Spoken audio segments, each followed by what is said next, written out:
Boa noite.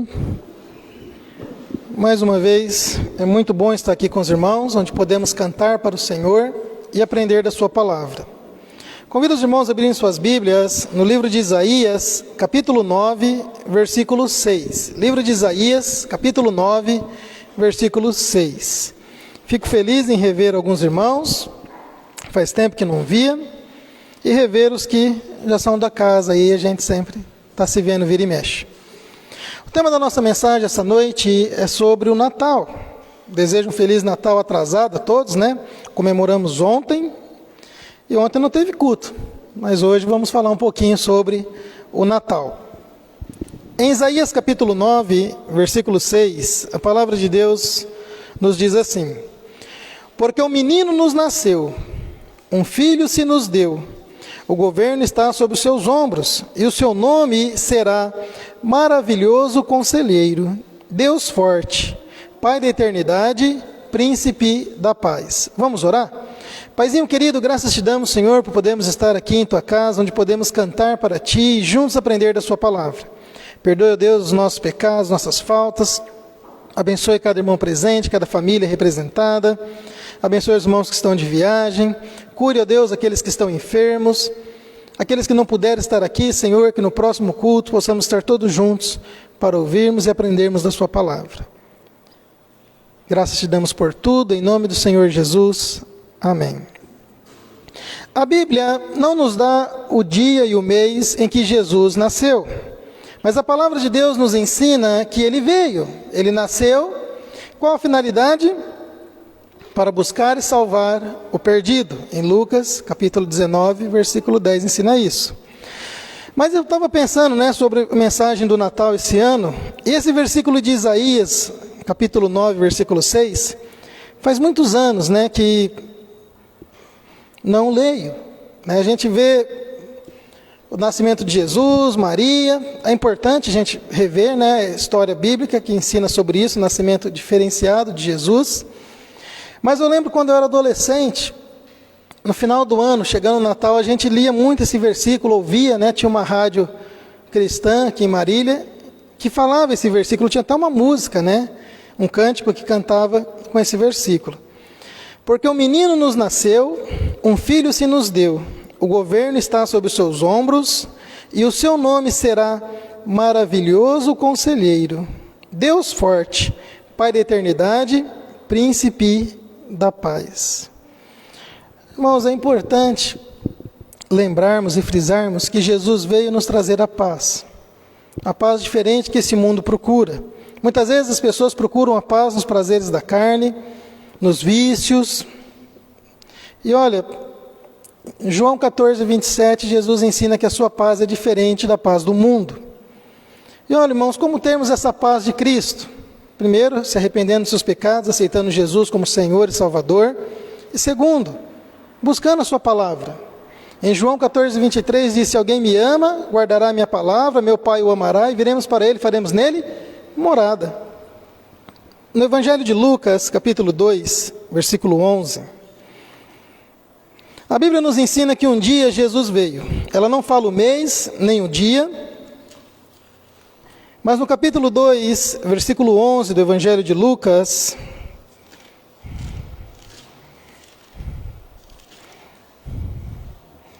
diz assim: É que hoje vos nasceu na cidade de Davi o Salvador, que é Cristo o Senhor.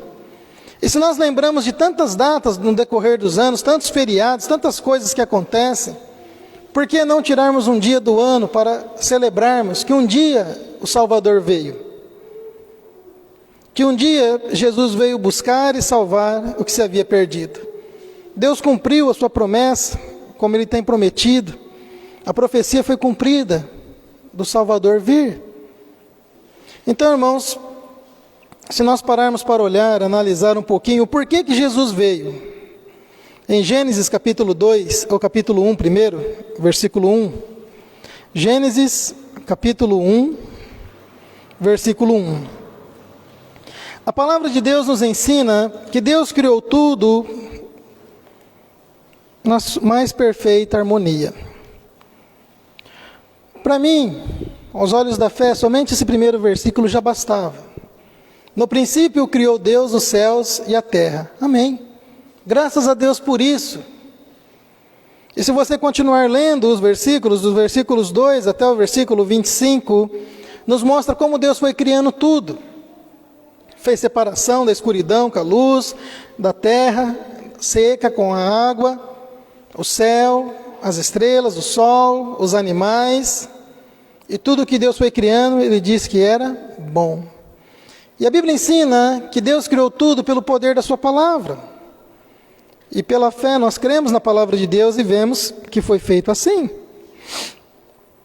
No capítulo 1 ainda, irmãos, depois que Deus criou tudo, os animais, o mundo, tudo, a Bíblia nos ensina que Deus criou o homem. No capítulo 1, versículo 26, diz assim: Também disse Deus, façamos o homem à nossa imagem, conforme a nossa semelhança. Tenha ele domínio sobre os peixes do mar, sobre as aves dos céus, sobre os animais domésticos, sobre toda a terra, e sobre todos os répteis que rastejam pela terra. Criou Deus, pois, o homem à sua imagem, a imagem de Deus o criou, homem e mulher. E Deus os abençoou, e lhes disse: Sede fecundos, multiplicai e enchei a terra, sujeitai-a, dominai sobre os peixes do mar, sobre as aves dos céus, e sobre todo o animal que rasteja pela terra. E disse Deus ainda: Eis que vos tenho dado todas as ervas que dão semente, e se acham na superfície de toda a terra, e todas as árvores em que há fruto que dê semente, isto vos será por mantimento. E todos os animais da terra, e a todas as aves dos céus, e a todos os répteis da terra, em que há fôlego de vida, toda a erva verde lhe será para mantimento. E assim fez. Irmãos, é interessante aqui, versículo 31. E viu Deus tudo quanto fizera, e eis que era muito bom. Deus criou o homem à sua imagem e semelhança, em santidade, com raciocínio, deu o direito do homem dominar sobre os animais, comer qualquer animal que ele queria, comer qualquer fruta, legume, verdura, tudo que ele quisesse, estava tudo pronto ali. E é interessante, irmãos, no capítulo 2, versículo 7, então formou o Senhor Deus ao homem do pó da terra. Ele soprou nas narinas o fôlego da vida, e o homem passou a ser alma vivente. E plantou o Senhor Deus um jardim no Éden, na direção do Oriente, e pôs nele o homem que havia formado. Do solo fez o Senhor Deus brotar toda a sorte de árvores agradáveis à vista, e boas para alimentos, e também a árvore da vida, no meio do jardim, e a árvore do conhecimento do bem e do mal. E saía um rio do Éden para regar o jardim, e dali se dividia, repartindo os 4 braços. O primeiro chamava-se Pissom, que rodeava a terra de Havilá, onde há ouro. O ouro dessa terra era muito bom. Também se encontra lá o obélio e a pedra de onix. O segundo rio chama-se Gion, e é o que circuncida a terra de Cush. O nome do terceiro rio é o Tigre, e é o que corre pelo oriente da Síria, e o quarto é o Eufrates. E tomou, pois, o Senhor Deus ao homem, e o colocou no jardim do Éden, para o cultivar e o guardar. E o Senhor Deus lhe deu esta ordem: de toda árvore do jardim comerás livremente, mas da árvore do conhecimento do bem e do mal não comereis, porque do dia que dela comerdes, certamente morrerás. É interessante, irmãos, esse texto que acabamos de ler, que Deus deu carne, deu verdura, legumes para o homem comer, deu domínio, mostrou onde havia ouro. Então, o primeiro casal lá, Adão e Eva, eles tinham comida à vontade, bebida à vontade, lugar para tomar banho, né? Uns tempos atrás nós viajamos 4 dias aí, e foi maravilhoso. Todo dia a gente conhecia 2 lugares diferentes, e um mais lindo que o outro. E sinceramente, nunca fui num lugar com águas tão limpas, né? Transparente, que dava para ver. Eu falei, olha que lindo. Graças a Deus por isso. Como é maravilhosa a criação. E olha, irmãos, o homem tinha tudo. E Deus criou o homem para ter um relacionamento de amor, de amizade, de companheirismo, de confiança. E Deus não criou robô, não criou máquina. Os irmãos leram comigo, prestaram atenção. Deus criou o homem com suas mãos e soprou na sua narina o fôlego de vida. Diferente daquilo que ele tinha criado tudo pelo poder da sua palavra. Tem tradução que fala que ele pegou do pó ali da terra, do barro, fez o homem e soprou no seu nariz o fôlego da vida. Deus, querendo ter esse relacionamento de amor, de amizade, de confiança, Ele permitiu ao homem o direito de escolha em ser amigo ou inimigo de Deus, entre a vida e a morte. Isso nos ensina que Deus não obriga ninguém a servi-lo, só que Ele mostra as consequências de uma vida com Deus e uma vida sem Deus. Uma vida de obediência a Deus e uma vida de desobediência a Deus e a sua palavra. E olha, irmãos, Deus, Ele deu o direito do homem de escolher o que Ele queria fazer da sua vida. Estou te dando tudo, mas você vai escolher se você quer ser meu amigo ou meu inimigo. Se você quer a vida ou a morte. E hoje, irmãos, no Natal nós lembramos, do nascimento de Jesus, que Jesus veio para buscar e salvar o perdido. Vemos, ali a crucificação. Lembramos do que Jesus fez, para nos salvar. E Deus, Ele quer ter esse relacionamento com o homem de amizade, de amor, de confiança, de companheirismo, através da sua palavra. E Ele dá ao homem o direito de escolha, em querer ser amigo de Deus e inimigo de Deus. O versículo 17, a ordem é clara. Mas do fruto do conhecimento do bem e do mal, não comerás, porque no dia em que dela morrerdes, certamente morrerás. E aí, irmãos, no capítulo 3, do versículo 1 até o 24, nos mostra a queda do homem. Mas a serpente, mais sagaz que todos os animais selváticos, que o Senhor Deus tinha feito, disse à mulher: é assim que Deus disse? Não comereis de toda a árvore do jardim?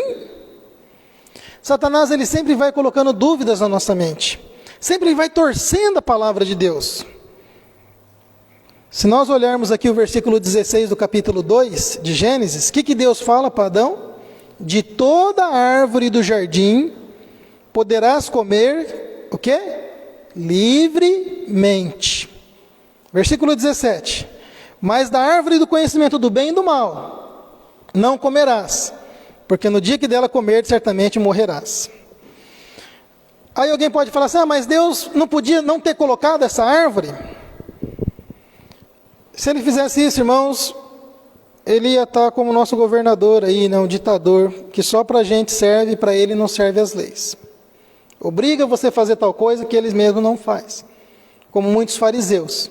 Colocam pesos em cima das pessoas, inventam coisas que não estão na Bíblia, ou usam a lei para escravizar, amedrontar as pessoas, e eles mesmos estão na graça ali, ou pensam de boa.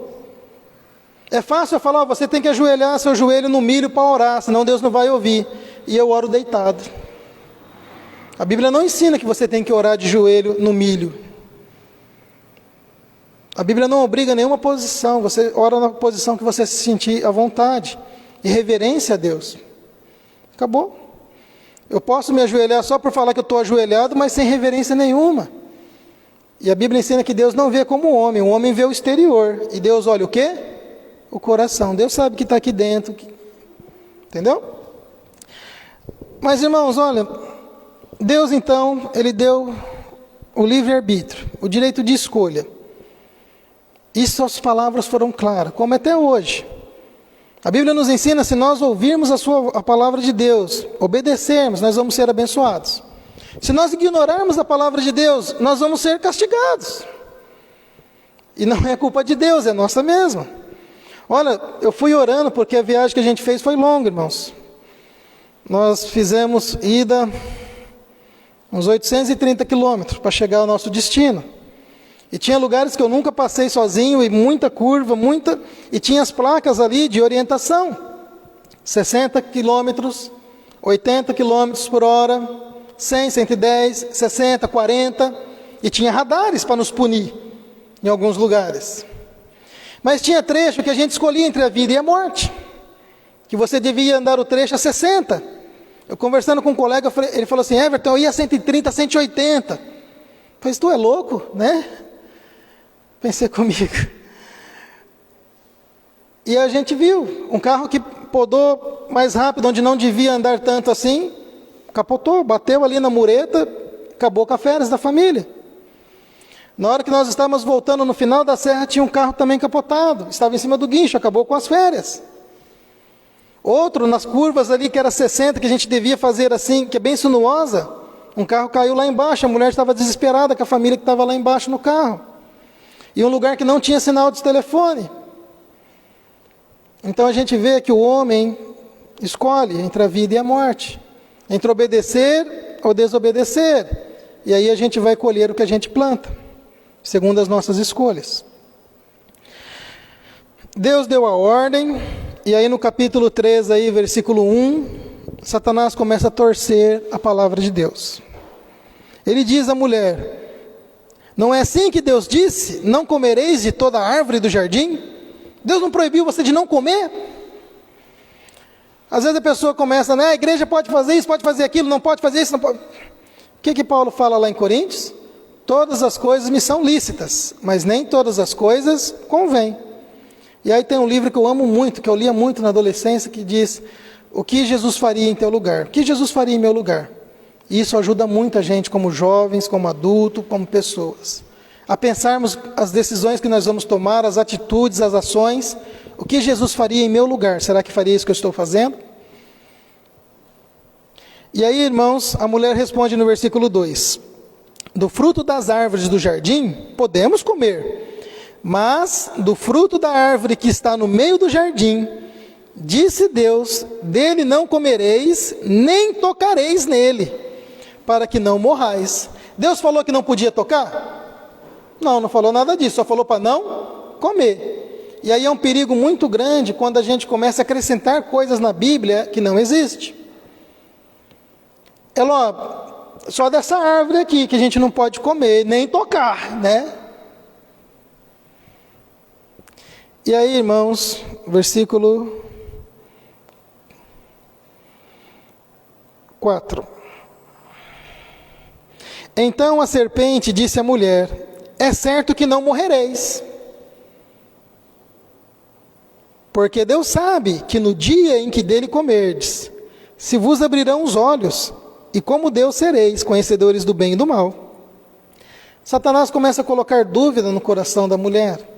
Como nos dias de hoje, quando a gente deixa de ouvir a palavra, quando a gente deixa de obedecer, nós ficamos na dúvida: será que Jesus realmente veio?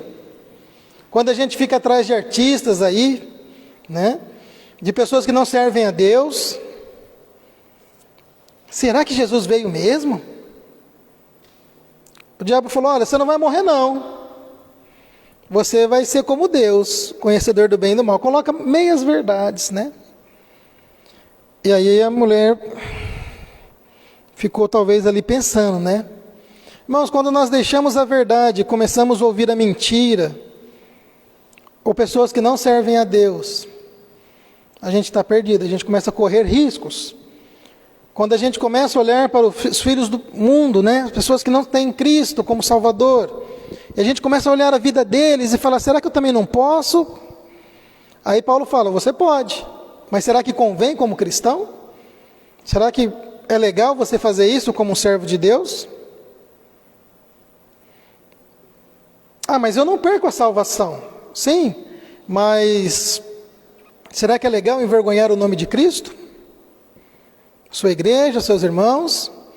Que exemplo você está dando para o irmão mais fraco na fé, novo, para uma criança? Eu lembro, né, que quando era mais novo, eu tinha um pouquinho mais de cabelo pretinho, não tão branco e nem as entradas. Eu gostava de usar meu cabelo arrepiado, né? Eu passava um gelzinho, não de moicano, mas tudo arrepiadinho. E aí uma vez uma criança, né, falou para a mãe que queria o cabelo igual do tio Everton. Aí eu vi que não ficava legal nele também. Aí então eu comecei a mudar meu cabelo, né? Eu não passei mais. E aí a criança vinha, né, toda espetadinha para a igreja, e depois ela foi mudando também, né? Eu não falei nada para ela, eu só achei por mim que tinha algumas pessoas que se escandalizavam, né, que não gostavam. Então mas era curtinho, né, bem curtinho, mas evitei. Para quê? Ela estava seguindo o meu exemplo. Irmãos, muitas vezes a gente nem imagina, mas tem pessoas que vão nos olhar e vai querer ser igual a gente. Não precisamente ser igual ao pastor, mas o tio que busca, que conta a história, que busca para levar para a igreja.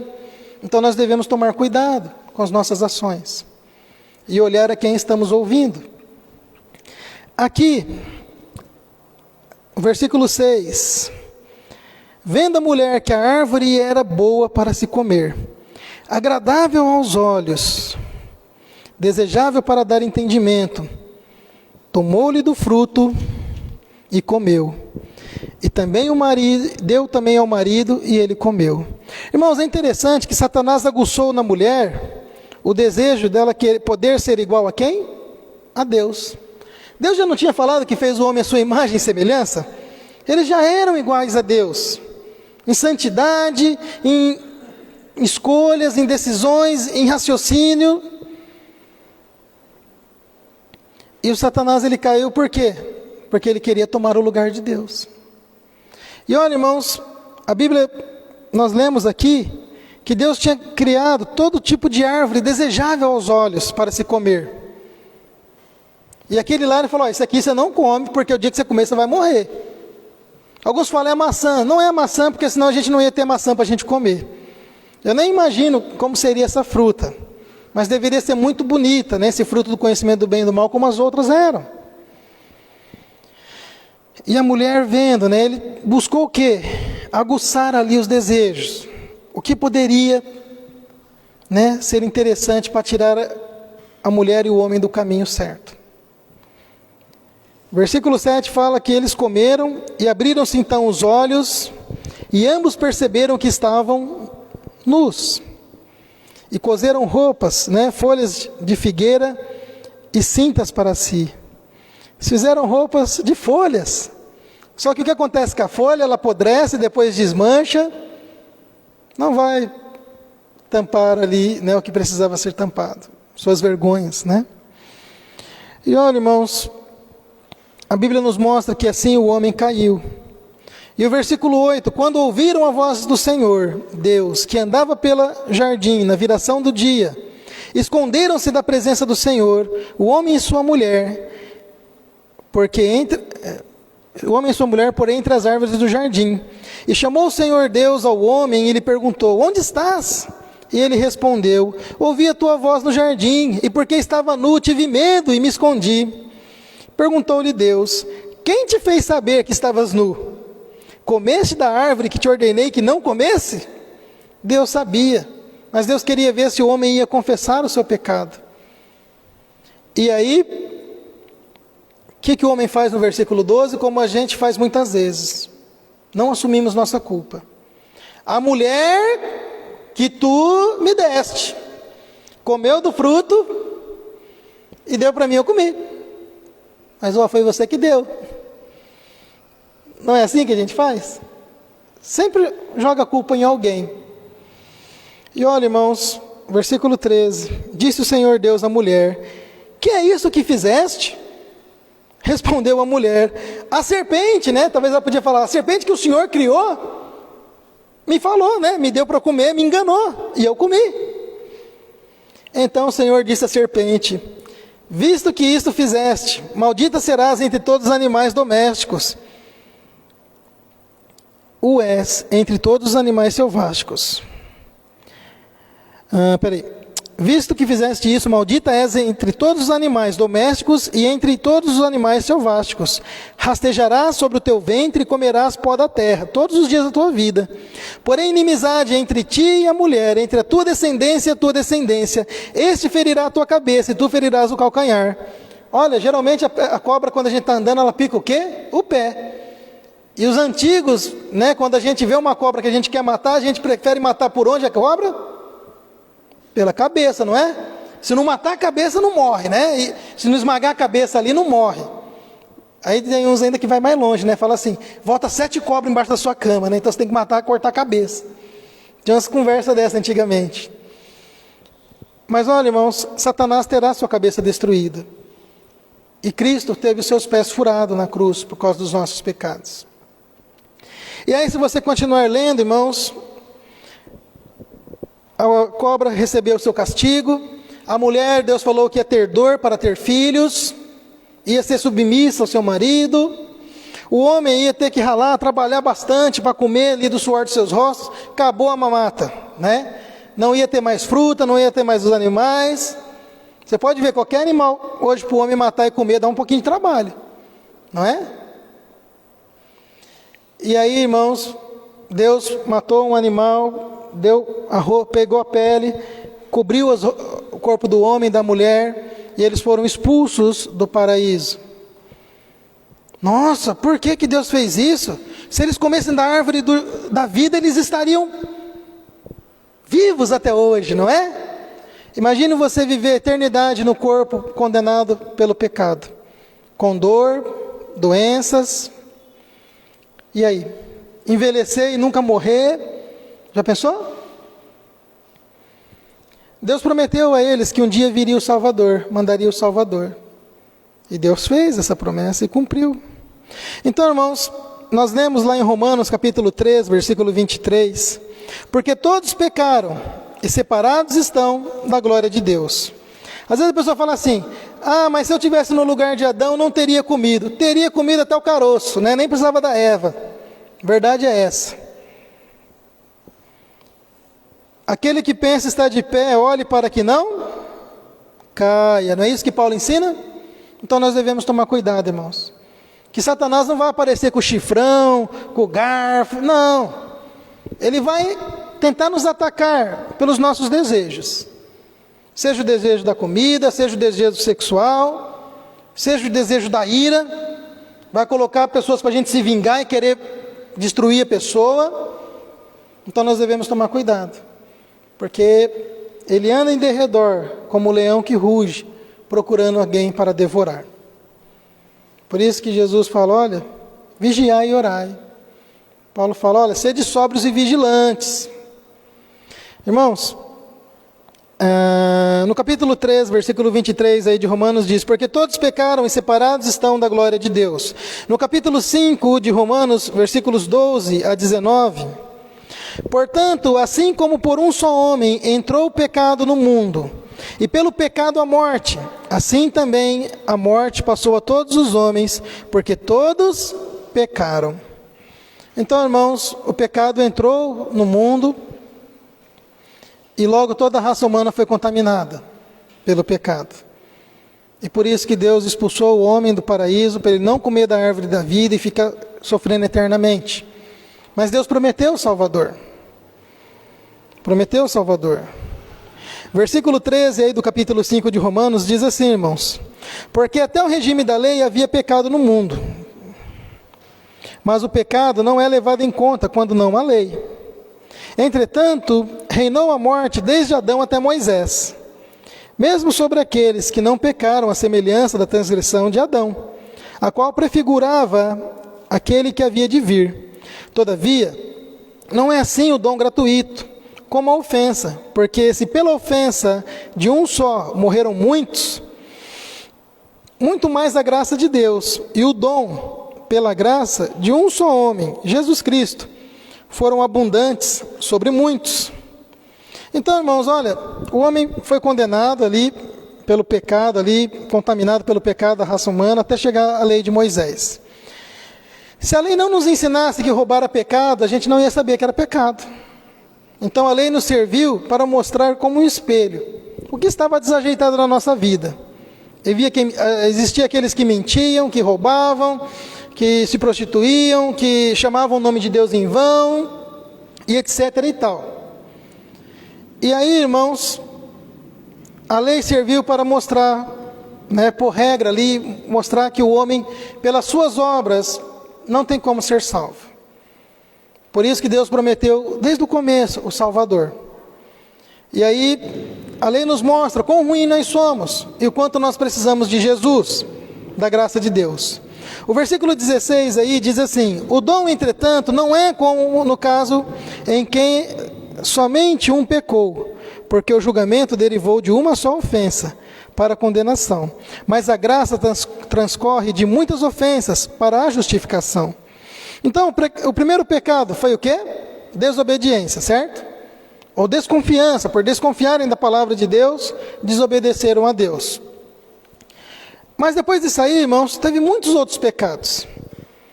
Então o pecado entrou por causa de um ato, que logo virou todos, né? Mas a graça de Deus, pelo um ato de Cristo, pode salvar e perdoar o homem de qualquer pecado. Se pela ofensa de um, versículo 17, e por meio de um só reinou a morte, muito mais os que querem a abundância da graça e o dom da justiça reinarão em vida por meio de um só, a saber, Jesus Cristo. Versículo 18, pois assim como por uma só ofensa veio o juízo sobre todos os homens para a condenação, assim também por um só ato de justiça veio a graça sobre todos os homens para a justificação que dá a vida. Somente pela graça de Deus, somente pela obra expiatória de Cristo na cruz, nós somos salvos. Não é pelas nossas forças, não é pela nossa inteligência, não é pela nossa bondade, não é em se guardar a lei, porque Paulo ensina, se você tropeçar em um mandamento, você quebrou todos. Então, Deus olhou lá de cima e viu que nós não conseguimos cumprir todos os mandamentos. Por isso que Ele mandou Jesus Cristo, para nos salvar. Versículo 19, irmãos. Porque como pela desobediência de um só, muitos se tornaram pecadores, assim também por meio da obediência de um só, muitos se tornarão justos. E é interessante, irmãos, que o capítulo 5, versículo 1 diz o que aí? Justificados, pois, mediante a fé, temos paz com Deus, por meio de quem? Nosso Senhor Jesus Cristo. Somente por Cristo que nós temos a paz, somente por Cristo nós temos a justificação.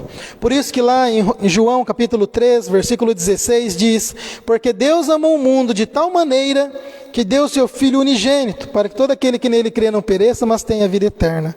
É um versículo conhecido, mas você que está apaixonado aí, né, você pensa assim: poxa, eu não sei viver sem essa garota, ou sem esse rapaz, eu não sei o que será de mim sem minha mãe. Tem pessoas que a gente ama muito, multiplica por 10 milhões de vezes, não chega perto do quanto Deus nos amou. E olha, irmãos, é uma palavrinha tão pequena, de tal maneira. Tem pessoas que a gente ama de tal maneira que não conseguimos explicar como eu amo essa pessoa. Hoje eu estou completando mais um ano de vida, né? E minha mãe me abraçou de manhã, me abraçou e falou assim: olha, filho, eu te amo muito, muito além do que a minha vida. Eu falei: eu não mereço isso. Mas eu agradeço, mãe, mas eu não mereço. E olha, irmãos, a gente tem esse tipo de sentimento por pessoas. Então, se a gente parar para pensar o quanto Deus nos amou, porque Deus amou o mundo de tal maneira que deu seu Filho unigênito para que todo aquele que nele crê não pereça, mas tenha o quê? A vida eterna.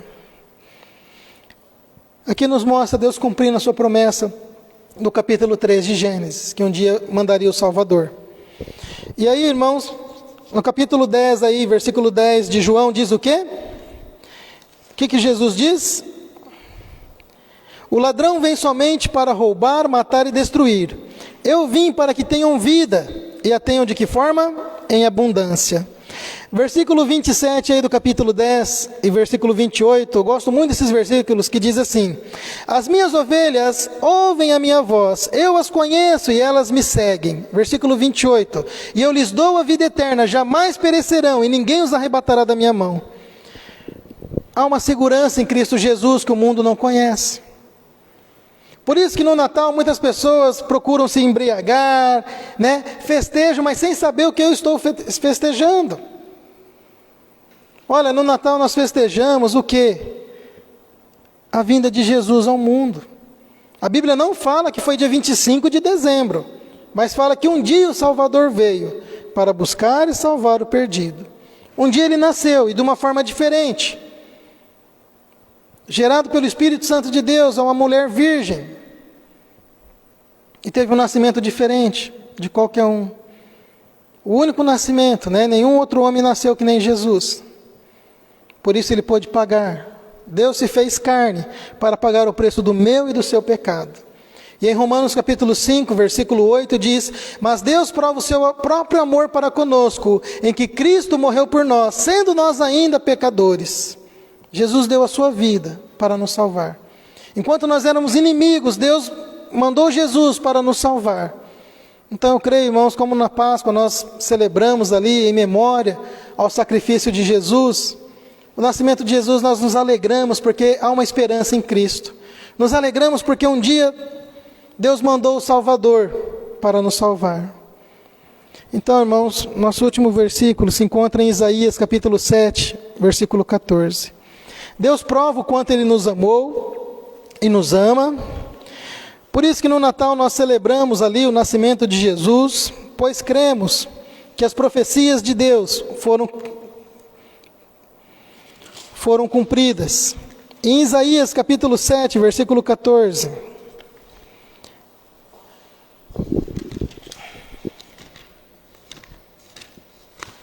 Isaías capítulo 7, versículo 14.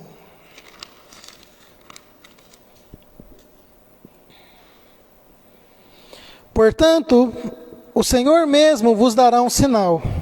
Eis que a virgem conceberá e dará à luz a um filho, e lhe chamará Emanuel. O que quer dizer Emanuel mesmo? Deus conosco. Deus conosco. Então, meus irmãos, nós vemos aqui que o nascimento de Jesus foi diferente do nosso. Por isso que Deus nos deu a salvação através do seu Filho Jesus. O Natal, irmãos, é tempo de nos arrependermos, pedirmos perdão a Deus dos nossos pecados, como todos os outros dias também é. O Natal é dia de celebrarmos a salvação que Deus nos deu através do seu Filho Jesus e nos alegrarmos e falar: Senhor, obrigado, porque um dia seu Filho veio a esse mundo para buscar e salvar o que se havia perdido. O Senhor cumpriu a sua promessa em nos dar o Salvador. E agradecermos a Deus, irmãos, pela viva esperança que temos em Cristo Jesus. Agradecermos a Deus e falar: Senhor, obrigado, porque um dia o Senhor nos deu o seu Filho. Um dia o Senhor cumpriu a sua promessa que era tão esperada por Israel de vir o Salvador. Amém?